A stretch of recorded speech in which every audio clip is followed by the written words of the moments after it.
The line outside the club stretched down the block. It was late, past midnight, the kind of humid summer night in New York when the heat doesn't break even after the sun goes down. People were pressed together on the sidewalk, waiting. Some dressed up, some already drunk. All of them hoping to get past the velvet rope and into whatever was happening inside that made the bass vibrate through the pavement. Mike Tyson stood near the back of the line. He wasn't trying to be inconspicuous, wasn't hiding. He was just standing there with two guys from his crew, waiting like everyone else. He wore a simple black t-shirt, jeans, sneakers, no jewelry, no entourage. Just three guys who had decided to go out for the night and ended up at this particular club because someone had said it was good. Tyson had been out of prison for a few years by this point, was fighting again, winning again. But his life was different now. Quieter in some ways. He had learned the hard way that making a scene in public had consequences. That cameras were everywhere.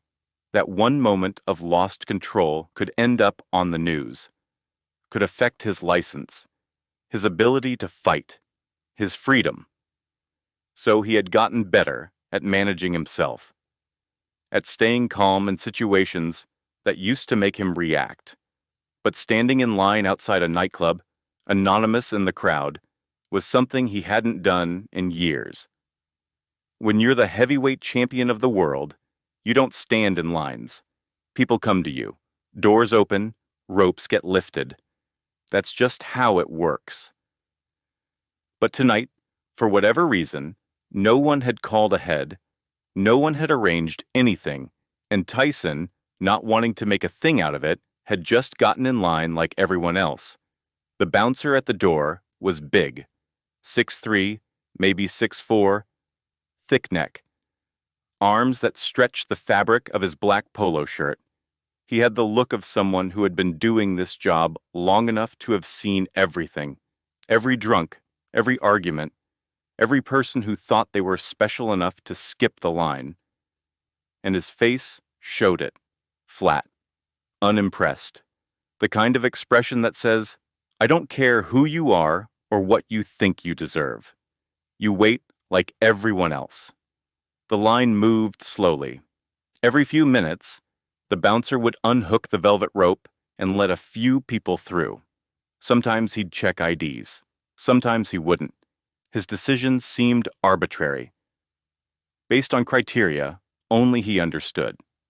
And when people tried to argue with him, tried to explain why they should get in ahead of others, he shut them down with 2 or 3 words and a look that made it clear the conversation was over. Tyson watched this play out several times as the line crept forward. Watched the bouncer reject a group of girls who were dressed up and clearly hoping their appearance would get them in. Watched him wave off a guy in an expensive suit who tried to slip him cash. The bouncer didn't seem to care about money or looks or attitude. He was the gatekeeper, and he took the job seriously. After about 20 minutes, Tyson and his crew reached the front of the line. One of the guys with Tyson stepped forward, ready to talk to the bouncer, but the bouncer put his hand up. Stop. VIP list? The bouncer asked. His voice was deep, bored. No, we're just... Then wait your turn, the bouncer said. He gestured to the side, away from the door. Step over there. Let the list through first. Tyson's friend looked back at him, uncertain. Tyson just shrugged. Fine. They stepped to the side. The bouncer unhooked the rope and let a group of 4 people through. People who had reservations. People who had planned ahead. The bouncer didn't look at Tyson or his crew, just went back to checking his clipboard. 5 minutes passed, then 10. Other people on the list came through, got waved in, and Tyson and his guys just stood there, off to the side, watching. It wasn't a big deal, not really. They weren't in a hurry, but there was something about the way the bouncer was handling it that felt off. Not rude exactly, just dismissive, like they weren't worth acknowledging. One of Tyson's friends finally spoke up. "Hey man, how much longer?" The bouncer looked up from his clipboard. His eyes moved over the three of them without any recognition, without any interest. "I said wait your turn. We've been waiting, and you'll keep waiting until I say otherwise." The bouncer's tone was flat, final. He looked back down at his clipboard. Conversation over. Tyson's friend turned to him, frustrated. "This is ridiculous. You want me to say something?" Tyson shook his head. "It's fine." But it wasn't fine. Not because Tyson was impatient, not because he thought he deserved special treatment, but because the bouncer's dismissiveness had crossed a line, had moved from doing his job to something else, something that felt like disrespect. And Tyson, who had spent years learning to control his reactions, who had worked hard to not be the guy who made scenes, felt something old stir inside him. Not anger, not yet, but awareness. The awareness that this situation could go one of two ways, and he was the one who got to choose another 5 minutes. The bouncer let more people through, still didn't look at Tyson, still didn't acknowledge that they were standing there waiting. And Tyson's friend was getting more agitated. "Man, this is some bullshit. He's ignoring us on purpose." Tyson didn't respond. He just stepped forward, walked up to the bouncer, calmly. No aggression in his movement. Just walked up and stood there, close enough that the bouncer had to acknowledge him. The bouncer looked up. His face didn't change. Still flat. Still unimpressed. "I told you to wait." Tyson looked at him, really looked at him, and his voice, when he spoke, was quiet, almost gentle. "You sure?" 2 words. That's all he said. "You sure?" But the way he said them made everything stop. It wasn't a threat, wasn't aggressive. There was no anger in his voice, no edge, just a question, a simple, calm question. But underneath those 2 words was something else, a weight, a certainty. The kind of tone that makes you reconsider whatever you were just saying, that makes you stop and think, wait, do I actually want to keep going down this path? The bouncer's face changed, not dramatically, not obviously, but something in his eyes shifted. He looked at Tyson more closely now, really looked, and recognition started to creep in.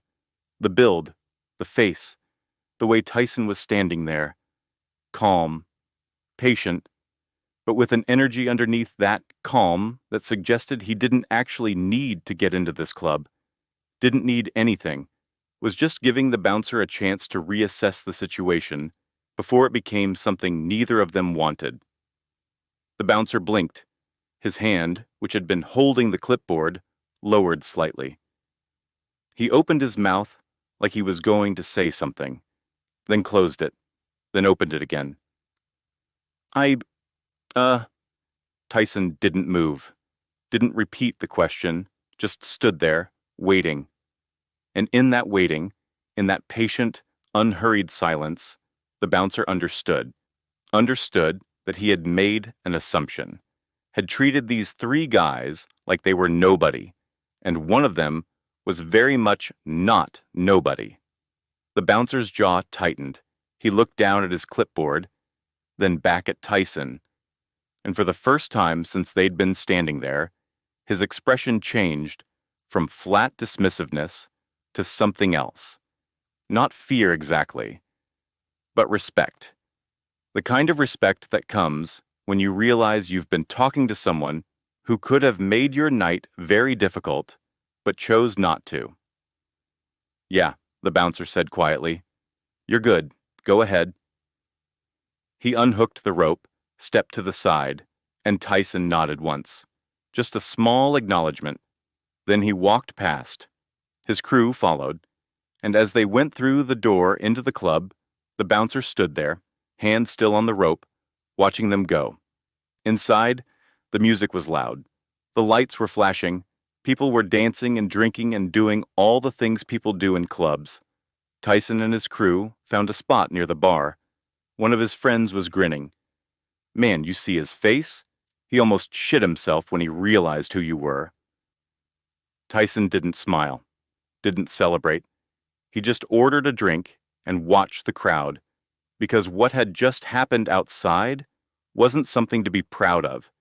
It was just a moment where he could have escalated, could have made it into something, could have let his ego or his frustration turn a minor inconvenience into a headline. But he hadn't. He had just asked a question, 2 words, calm, quiet, and let the bouncer make his own decision about what happened next. That was the difference. The thing Tyson had learned over years of making mistakes and paying for them. That real power isn't about forcing people to acknowledge you. It's about being so certain of who you are that you don't need to force anything. You just are. And when someone disrespects that, when they make assumptions or dismiss you or treat you like you're nobody, you don't have to fight them. You don't have to threaten them. You just have to give them a chance to reconsider, to think about whether they really want to continue down the path they're on. You sure? 2 words. A question, not a threat. Just a reality check. A gentle reminder that they might be making a mistake. And if they're smart, if they're paying attention, they'll hear what's underneath those words and adjust accordingly. The bouncer had heard it, had seen something in Tyson's eyes, or his posture, or the calm way he asked the question that made him reevaluate. And he'd made the smart choice, stepped back, created space, let them through. No apology, no explanation, just the quiet acknowledgement that he had misjudged the situation and was correcting it before it became a problem. Tyson stayed at the club for about an hour, had a drink, talked with his crew, watched people dance, and then they left. Walked back out through the same door they'd come in. The bouncer was still there, standing by the rope, checking IDs, letting people in and turning people away. When Tyson walked past him on the way out, their eyes met for just a second. The bouncer nodded, a small gesture, respectful, and Tyson nodded back. No words, no need for them, just 2 people who had navigated a moment that could have gone badly and had chosen, both of them, to let it resolve peacefully. Outside, the line was still long, people still waiting, still hoping to get in. And Tyson walked past all of them, down the block, into the warm night air. One of his friends was still talking about it. Man, that was classic. The way you just looked at him and... It's nothing, Tyson said. Just a guy doing his job. But it wasn't nothing, not really, because that moment outside the club, the moment when the bouncer dismissed them and Tyson chose not to escalate, chose instead to just ask a simple question. That moment was everything. It was the difference between who Tyson used to be and who he was trying to become. The guy who reacted, who let disrespect turn into violence, who made every slight into a war. That guy would have made a scene, would have let everyone know who he was and why he didn't wait in lines.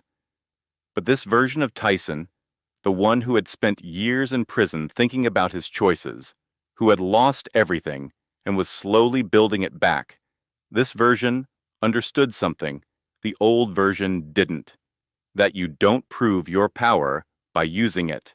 You prove it by not needing to. The bouncer had dismissed him, had treated him like he was nobody, and Tyson had given him a chance to fix it. 2 words, you sure?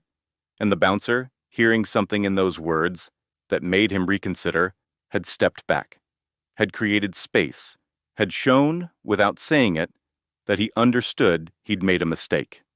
And that was enough. That was everything. Because respect earned through restraint means more than respect demanded through force. And Tyson, walking away from that club with his crew, understood that he had just done something harder than any fight he'd ever been in. He had been disrespected, and he had chosen not to destroy the person who disrespected him, had chosen instead to give them a chance to make it right, and they had, and everyone walked away whole. That was power, real power, the kind that doesn't need to prove itself, the kind that just is. You sure? Two words that changed everything. Not because they were threatening, but because they were honest. A simple question that gave someone a chance to think about what they were doing, to reassess, to choose differently. And the bouncer had heard them, had understood, and had made the right choice. No scene, no headlines, no video that would end up on the news. Just a man standing outside a club, asking a question, and another man, hearing something in that question that made him reconsider his assumptions, stepping aside. That's the story. That's what happened. And it mattered more than any punch Tyson ever threw. Because it showed that the most dangerous thing about him wasn't his fists. It was his restraint, his ability to choose, his understanding that real power is quiet. And sometimes, the most powerful thing you can do is ask a simple question and wait for the answer. You've been that bouncer. Maybe not at a nightclub, maybe not literally standing at a door with a velvet rope. But you've been in a position where you made an assumption about someone, dismissed them, treated them like they didn't matter, because they didn't fit your expectations or your criteria or your understanding of who deserves respect. And then something happened. They said something, did something, or just looked at you in a way that made you realize you had made a mistake, that the person you were dismissing was someone you should have paid attention to. And in that moment, you had a choice. Double down on your dismissiveness. Defend your position. Insist you were right to treat them the way you did, or step back. Acknowledge silently that you misjudged the situation and correct it before it became a problem. The smart move is always the second one, but it's not the easy one, because stepping back feels like losing, feels like admitting you were wrong, and most people would rather escalate than admit error. But the bouncer at that club made the smart choice. He heard Tyson ask, "You sure?" And he understood what was being offered. Not a threat, a reality check, a chance to reconsider before things went somewhere neither of them wanted. And he took it, stepped aside, let them through, no apology, no explanation, just the quiet acknowledgement that he had misread the situation and was correcting course. That's maturity. That's intelligence. That's knowing when to let your ego go and just do the right thing. Tyson could have made it ugly, could have said more than two words, could have made the bouncer feel small in front of everyone in that line, could have turned it into a story that would have ended up in the tabloids the next day. Mike Tyson gets into altercation at nightclub. Everyone would have read it. Everyone would have had an opinion. But he didn't. He just asked a question and gave the bouncer space to answer it honestly. That's the lesson. That's what real power looks like. Not forcing people to acknowledge you. Not demanding respect through intimidation. Just being so certain of who you are that you don't need to prove it. You just offer people the chance to recognize it on their own. You sure? Two words, a question that says, "I'm giving you an opportunity to think about what you're doing, to reassess your assumptions, to choose differently, not because I'm threatening you, but because I'm confident enough in who I am to let you make that choice." Most people hear that question and adjust because they understand on some level that they're being given a gift, a chance to correct a mistake before it becomes a problem, before someone's pride or anger or need to be right turns a small moment into a big one. The bouncer heard it, adjusted, and everyone walked away fine. That's how it's supposed to work. That's what restraint looks like when it's backed by real power. Not the absence of strength, but strength that doesn't need to be displayed. That just exists and trusts that people who are paying attention will recognize it. Mike Tyson was at a nightclub when a bouncer said, "Wait your turn!" And two words changed everything. Not because they were threatening, but because they were honest. A simple question that gave someone a chance to think. And he did, and he made the right choice. And Tyson walked through that door without incident. No scene, no story, no headlines, just two words, and the understanding that sometimes the most powerful thing you can say is the thing that gives someone else the power to choose differently. You sure? The bouncer wasn't sure anymore, and he stepped aside. That's strength. That's control. That's knowing who you are so completely that you don't need anyone else to confirm it. You just ask a question and wait, and let them decide whether they really want to find out what happens if they answer wrong.